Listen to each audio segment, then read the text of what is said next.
you're looking at the most explosive offense in college football 25, and it's not even close. The best part is, it's completely off meta, which means nobody's ready for it. This offense gives you easy access to one-play bombs, nasty glitch routes, and setups that torch every coverage. And it can all be found in the Nevada Wolfpack offense, and with college football 26 only 2 months away, now's the time to master the stuff no one else is running. So hit that sub button and stay ahead of the curve now and in the future. The first formation we're going to be breaking down is the gun bunch wide. The best play in this formation being clear out FL in. To run clear out FL in, you just have to make 2 very simple adjustments. Number 1, you need to drag your solo receiver on the short side of the field and have your bunch, of course, on the wide side of the field.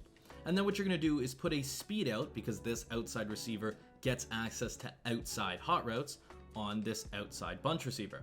And then you're going to stem him up 2 times with the D-pad, and the final play will look something like this. Now, the way that it works is that versus a cover 4, cover 3, or cover 4 quarters defense, this outside quarter or outside third will drop down to the speed out. And when that happens, you're going to throw it over him to the fade route on, let's say, Ryan Williams here, or your middle bunch receiver.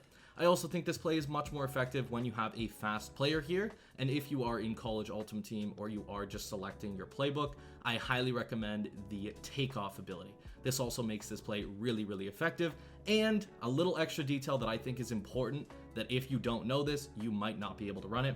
I use placement and accuracy small. Right, so my pass lead increase is set to small, not none. If it is set to none, you won't be able to throw it outside far enough to beat a cover 4 drop defense. Everything else you'll be fine, but for cover 4 drop, you won't be able to throw it well enough. So now let's actually run the play. I'm gonna give myself a little bit of time simply because practice mode sheds can be pretty crazy. So snap the ball, wait about a half second, and you're gonna see this fade route gets wide open outside of the outside quarter and above outside of the inside quarter and above the outside quarter. Now, if they run a cover 4 quarters defense, so something that looks like this, and the way that you know they're running this is when they try to move a player over and loop you, right? This is something that a lot of people do online, and this will also fry this style of defense. So set it up the exact same way, wait about a half second, the safety is going to drop to the tight end, and you're going to be able to throw R1 for a 1-play score. Granted, Jalen Milroe overthrew it there.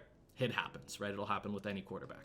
Now versus cover 3, it's going to work the exact same way as it would versus cover 4 drop. So I'm going to show it one more time versus cover 4 quarters so you can really see that it's actually very easy to hit. So let's do it one more time, and let's get Jalen Milroe to throw a good pass. Snap the ball, watch the safety jump to the tight end, and then just throw it to R1. And it's so wide open. You don't even have to have a great pass lead either. I didn't even pass lead on that play. So that's how it bombs cover 4 quarters, and once again, it will bomb cover 3 the exact same way. It'll be even more open. Now, let's say they don't run this defense. Let's say they run a cover 2 on that side of the field, a cover 3 on the other, so just a solid overall defense, okay? That's when you're really going to look to the backside drag route. It's a simple route. It's usually wide open. Just take it, throw it. Try to wait a little longer than I just did right there. It's just a check down option, a very simple one at that. Since cover 2 is the only defense that can stop this, it's time we bomb that too. And the play to do that is called seam divide. To set up seam divide, all you're going to do is streak your tight end, block your running back, and put a corner out on your middle bunch receiver. Then what you're going to do is stem down that middle bunch receiver 1 notch with the left stick. This is an optional adjustment, but it makes the play happen just a little bit faster, which once again, if someone blitzes you, this is really nice. So against the cover 2 defense, you're going to see this unique speed route is going to cause the cloud flat or even the hard flat to come down aggressively, leaving the corner route open above them, right? And you're going to be able to throw that corner route and get yourself a big gain. And if you're able to hit it in stride, so let's see if we can get a very good in stride version, you're also going to notice that this can very quickly turn into a 1-play touchdown. So when you yellow pass, you're not always going to hit it in stride. Try to get those blue or those green passes. Right there, we got lucky with the yellow pass. We hit him in stride, and it was a 1-play touchdown versus cover 2. So if you know your opponent's in cover 2, seam divide, set it up like this, and you're going to score very consistently. Now, if you need short yardage and you're looking to mix up your plays against an elite opponent, that's when you should use both branch return and dig return. To set up branch return, all you're going to do is first stem up this in route about 1 notch. This just makes it very difficult for your opponent to switch stick it and user the other plays on the field. Then what we're going to do is streak R1. And optionally, if you don't want to quick hike your opponent, because right there we just did a stem and a hot route, which you could do while you're walking to the line of scrimmage, you can also block your running back, and at that point you might as well also drag the tight end. The reason being is because the drag on this play may not fully run the drag. It may stop in the middle of the field because it's kind of an option. You can see there's 2 arrows, so you may want to also drag your tight end. What you're going to notice here is that against a cover 4 defense, we're going to be able to consistently hit this return route for a possession catch against basically any defense, whether they have a hook zone or whether they don't have a hook zone. And if you want to get really nifty, you can also table your running back. And what happens when you table your running back is that the table will pull any flats outside, allowing you to throw this drag in the middle of the field and take it up the field before the hard flat can even really react to it. But the majority of the time against basically any defense you play online, they're going to be blitzing you, they're going to be using the middle of the field, they're going to try to play the in route, they're going to try to play the drag. And what's going to be open is, and I mean very consistently, is this beautiful return route that you can only really get on this play and other plays with return in the name. And you're gonna be able to hit that quite a lot. It's almost your primary read. And then lastly, if they are covering everything, they are trying to play that return route, they manned up the tight end, they did everything they possibly could to stop branch return, that's when I highly recommend you look to that in route late in the play. Wait till it breaks, then throw a possession catch, pat down pass lead, and go and catch it. Every once in a while, you will overthrow it. So I'm gonna do it one more time just so you guys can see that the in route is very, very easy to hit. Snap the ball, wait, and then just do a simple down pass lead possession catch, and you're gonna get that every single time. Dig return is one of the best quick hike plays in the game, and the way to set it up is to simply put a smoke screen on your outside receiver, your outside solo receiver. And the majority of the time, you're gonna be looking to this elongated whip route, and any flats are gonna be pulled outside by the tight end flat route. So I'm gonna snap the ball, and what you're gonna see is that elongated whip route is gonna be wide open in the middle of the field, and you're gonna be able to take it for at least 5 to 10 yards against the meta cover 3 and cover 4 defenses. And if they were to run, let's say, a man coverage, you're actually gonna see that this whip route does a really, really good job at also beating man coverage. Take a look here. As soon as he cuts, wide open, he beats him by 5 to 10 yards, and it's an easy dot, right? So it'll beat cover 3, it'll beat cover 4, it'll beat man coverage. But if they go and user it, so I'll mimic that by manning this player up, okay? So if they go and user it, that's when you're going to want to look to the in route. The in route's gonna cut in the middle of the field, and you're just gonna throw a quick possession catch to him, right? Right there, the safety may come down, and if you want a more, I guess, risk-averse version of this, you can actually stem that in route down 1 notch, okay? So that's only if you're worried that a safety could come down. Granted, the majority of the time, the safeties just will not come down, and you could actually throw the in route every single time.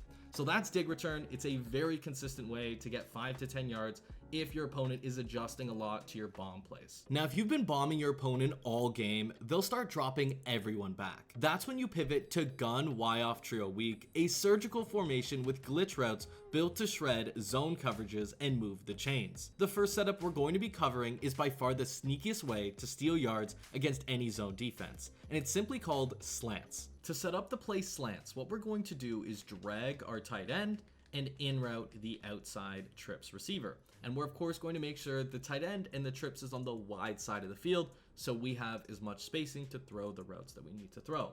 Now, the reason this play is so interesting and effective is because of this speed table route on our running back, which makes it so if they don't use hard flats, you're going to be able to instantly throw it to them and get to the sideline very, very fast. It's very difficult for them to react to it. But the other reason it's so interesting is that if they do use hard flats, so they do something like this, you're still going to be able to throw the speed table for about a guaranteed 2 yards. So it looks like it's covered, but you're going to see I got 3-4 yards there just because I instantly threw it. So even if they put the right zone on the field, you're going to be able to steal some yards from them. And then of course we have the other options on this play. So what you're also going to see is that you can throw the tight end early in the play because the speed table will pull out any hard flats or flat zones. You can see, throw the tight end, and it's an easy 5 to 6 yards. So they have to worry about both the drag route and the running back table.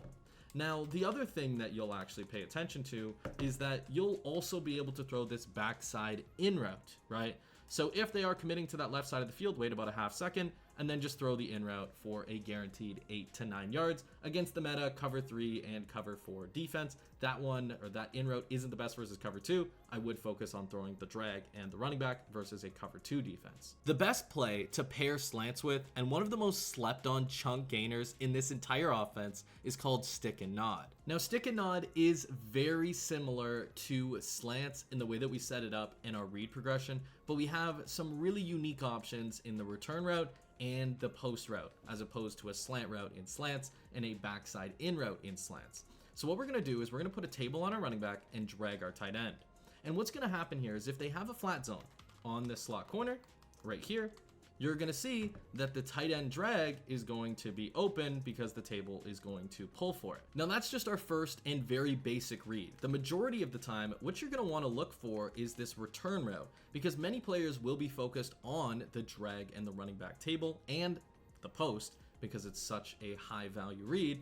You're actually going to be able to throw this return route a lot of the time in the middle of the field or late in the play, just like that. But the majority of the time, what you're going to notice is that people are going to be running a loop blitz. They're going to do something like this. And when they do this, they're going to go to the drag route and then up to the post route. And then, of course, what does that leave? That will leave the return route. I didn't set up the full play here, but you can see the return route is super, super, super wide open. And in the case that they do focus on the return route, because lots of players will try to switch it, they'll try to do all these fancy things to stop it, okay?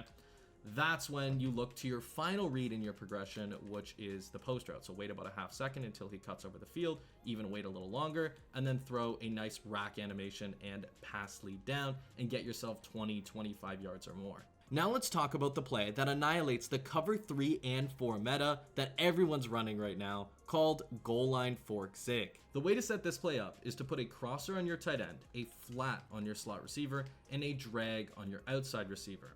And the reason this is so effective is because of this unique delay route on the outside receiver and the ghost route on the running back. The delay route, they won't even notice until it's already too late because it attacks that nice soft spot in cover 4 and cover 3 defenses, right? And versus pretty much anything else, you're also going to be able to throw this crossing route because the ghost route on the running back will hold any flat zones downward, allowing you to throw the crosser. So let's run it one time, and you're going to see, number one, the delay route. Wide open, it attacks that nice soft spot in the zone, and you're gonna be able to get some pretty big gains out of it. And then again, what you're gonna notice is that you're also going to be able to throw this tight end crosser. Pay attention to the flat. The flat is going to be leaving the crosser completely, allowing you to throw the crosser below the deep zone. And the reason the flat doesn't play it, once again, is because this ghost route sits in a nice spot, so it holds it down and inside. So it has no chance at making a play on the crosser to the tight end. Now, the other thing that I'd like to really focus on is that many players won't even put a flat on that side of the field after you hit them with this play a couple times. And the advantage to this is you have a flat route there.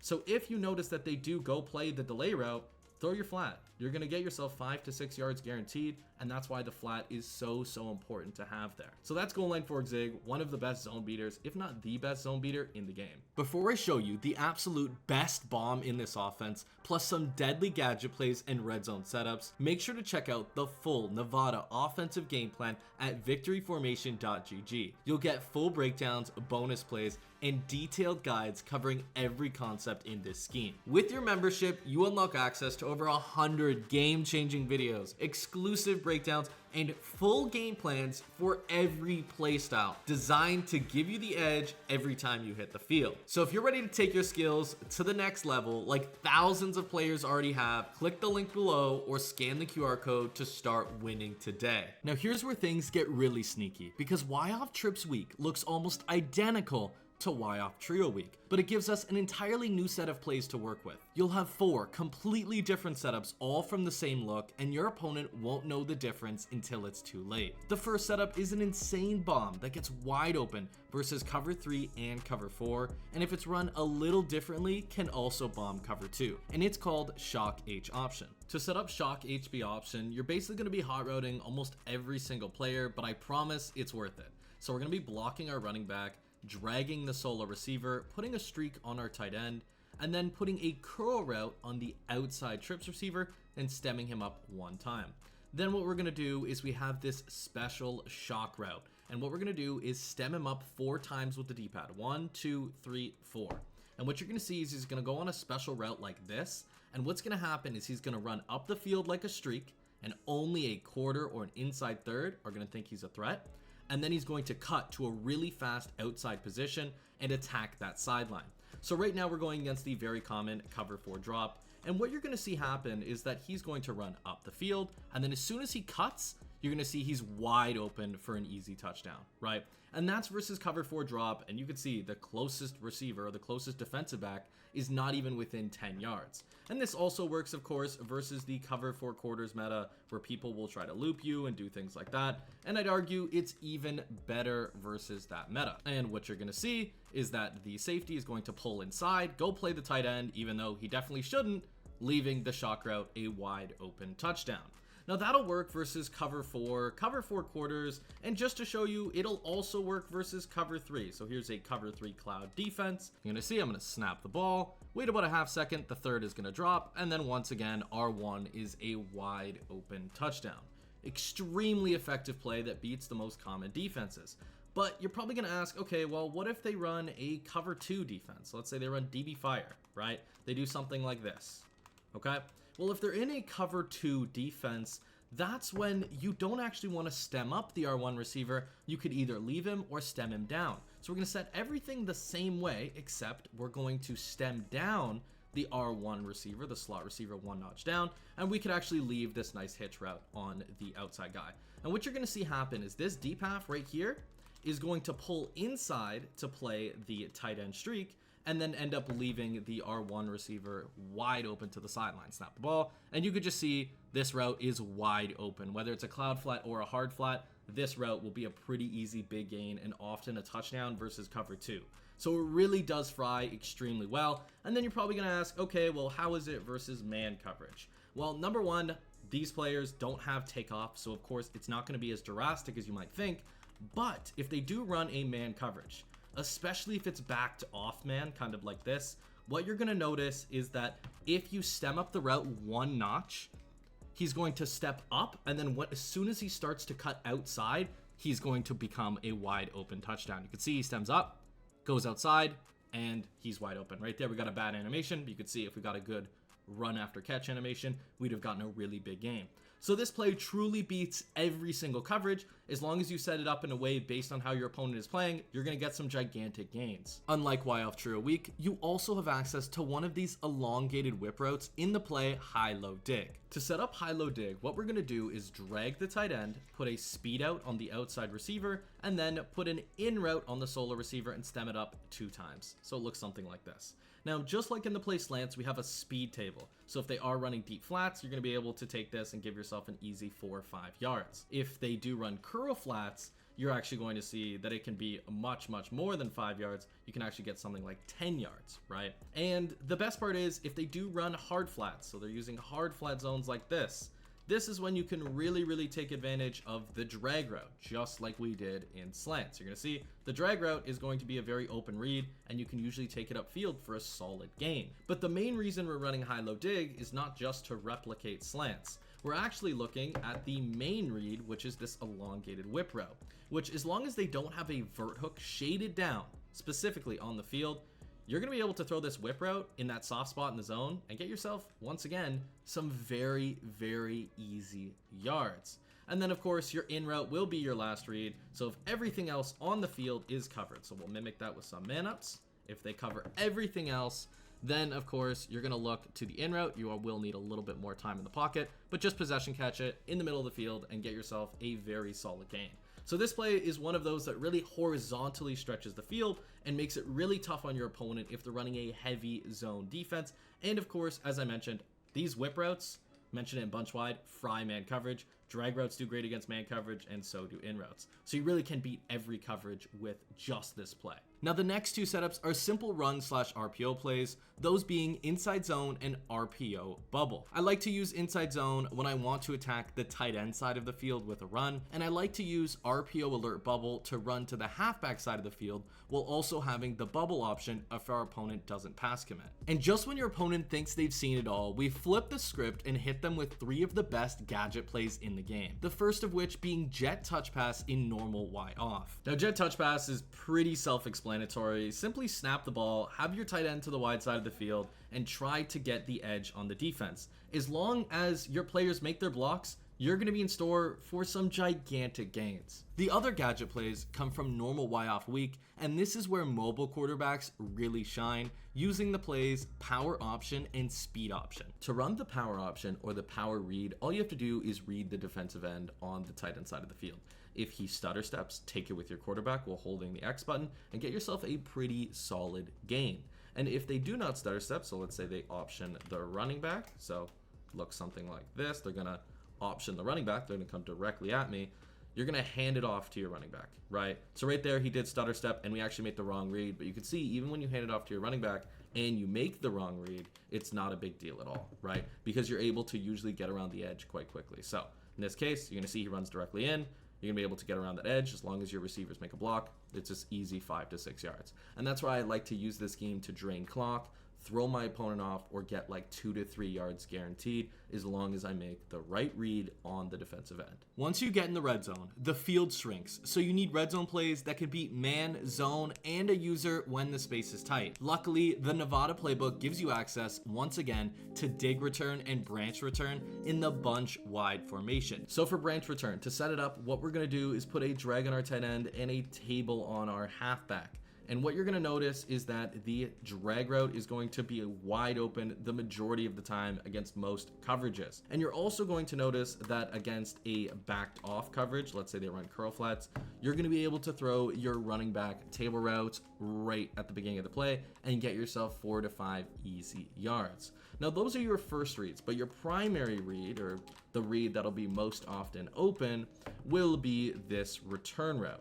And this return route's really, really good at attacking that soft spot in the field. You're going to be able to throw it and get an easy possession catch very consistently. So that's why branch return is super, super effective. To run dig return, all you're really going to do is make the read between the flat and the elongated whip route. Occasionally looking at the smoke screen and the in route, but once again, the majority of the time looking at the flat and the whip. And against most coverages, the whip route will be wide open for an easy dot that you can usually carry into the red zone, or into the end zone, I should say. The other thing that you'll notice is that many good players will just put a hook zone there, right? So they'll just put a vert hook on. When they just put a vert hook on, that's when you're actually going to want to look to the flat, because it's going to be left pretty wide open and you're going to get, 4 or 5 yards out of it. So dig return, not a super explosive play by any means, but it's a great way to get consistent yardage in the red zone. Now you're probably like, those red zone concepts are good, but they're nothing special. And I'm watching the Swolosimo CFB YouTube channel. I should be able to get something special. Well, this is exactly what I'm going to provide. And this special thing is the running back streak and comeback concept that you can use when the running back is on the short side of the field, in this case it's the left, and you're at the 7-yard line or closer. And what's going to happen is any flat zone is going to pull inwards towards the running back streak, leaving the comeback open. You're going to see he's going to pull in, leave the comeback open to the sideline for an easy possession catch. And this will work against any defense. That was just cover 4, but versus cover 2, you're going to see the exact same thing happen. You're going to see any flat zone, even the cloud, pulls in, leaving the comeback open for an easy dot. And the reason I like to show this in gun bunch wide is because plays like dig return, plays like branch return, do a great job at attacking this bunch side of the field, the wide side, right? Because there's this whip route's great, this drag's great, and our primary read and branch return is that return route, right? You can see you can put the return route. The comeback concept does an even better job at attacking the left side of the field, or rather just the short side of the field, which is more important. Don't think left and right, think short and wide side. And that's all you're really going to do. You can look to really any of those reads, throw the comeback. The comeback's going to be open almost every time when you're at the 7-yard line or closer, but you also have the option of throwing an elongated whip route or a return route in dig return and branch return. And that's how you really take your red zone game to the next level. If this breakdown helped you level up your offense, do me a favor and hit that subscribe button. We've got more unstoppable plays, breakdowns, and defense coming every week on this brand new YouTube channel, which will be the one and only place to get Swolosimo college football content.